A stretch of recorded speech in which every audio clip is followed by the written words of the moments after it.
Hello，大家好，我是 H 叔。今天我想给大家分享一下我特别喜欢的两颗镜头，它们分别是 RF50 1.8和 RF50 1.2。这两个镜头都是50毫米的定焦镜头。我相信这个焦段的定焦镜头用的大部分应该都是人像摄影师吧，所以我今天分享也是从一个人像摄影师的角度出发。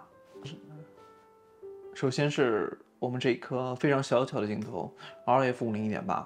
首先是它的售价，相对于现在 EOS R 系列的机身而言，1000块钱的镜头45%，那基本上就等于不要钱。其次，它的重量非常的轻，它只有260克。比如说我的机身是 R6 加上储存卡加上电池的重量是680克。如果选配这颗镜头的话，那它的重量只有940克，不到1公斤的相机，那出门拍摄实在是太舒适了。它还有着 f1.8的大光圈，虚化效果还是很不错的。不过呢，郊外的成像其实，包括它其实还有一个缺点，那就是它并不能防雨。当然了，其实我拿到手的第一刻看一下它做工，比较有塑料质感，其实比 EF 的小痰盂还是高级不少的。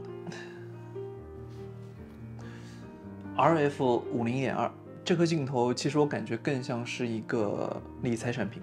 它刚一发售的时候，其实我就想买，但我觉得价格太贵了。但我实在是没有想到，它从2020年的时候开始发售，到今天，它从13000将近涨到了20000块钱。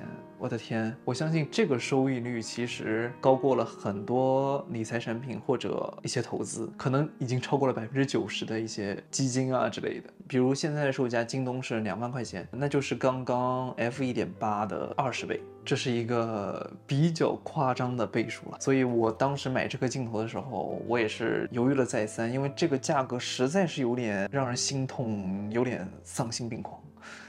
不过呢，它的画质绝对是毋庸置疑的，绝对是佳能的天花板，画面上面几乎没有任何问题，非常的完美。况且它的光圈是1.2，光圈1.2的镜头屈指可数，配合上现在 R 系列微单的对焦，基本上是指哪打哪，包括在弱光的环境下，它的表现也是特别好的，对焦非常的迅速，一点基本上直接就对上。我觉得叫它夜神一点都不夸张。不过它的重量960克，这颗镜头加上机身，基本上要到2公斤左右。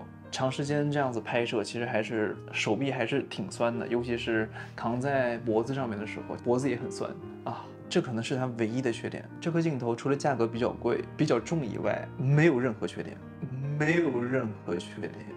OK，说一说这两个镜头的问题吧。一个是这两个镜头它都是使用的是外对焦，就是说它对焦的时候呢，它的镜头都会伸缩，是有声音的滋，但其实这个声音很微弱。我觉得大部分人应该都是可以接受的，因为我还有另外一颗镜头是 RF35 1.8，那个镜头真的是对焦真的是滋，真的是有点让人发疯。这两个镜头其实还好啦，没有对比就没有伤害。其次呢，这两个镜头都是 RF 的镜头，所以它们两个都有控制环。我暂时还没有找到控制环给我的便利，所以控制环也是一个比较让我无语的点吧。这段时间我也用这两个镜头拍摄了非常多的照片，大家一起来看看吧。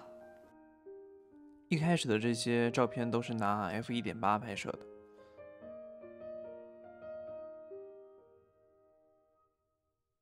其实 f1.8的郊外真的是可以接受的。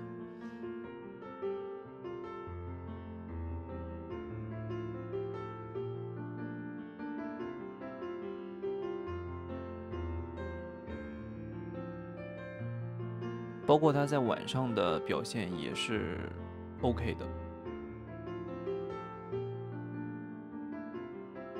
这些是 f1.2拍摄的，可以看见郊外就真的非常的油润。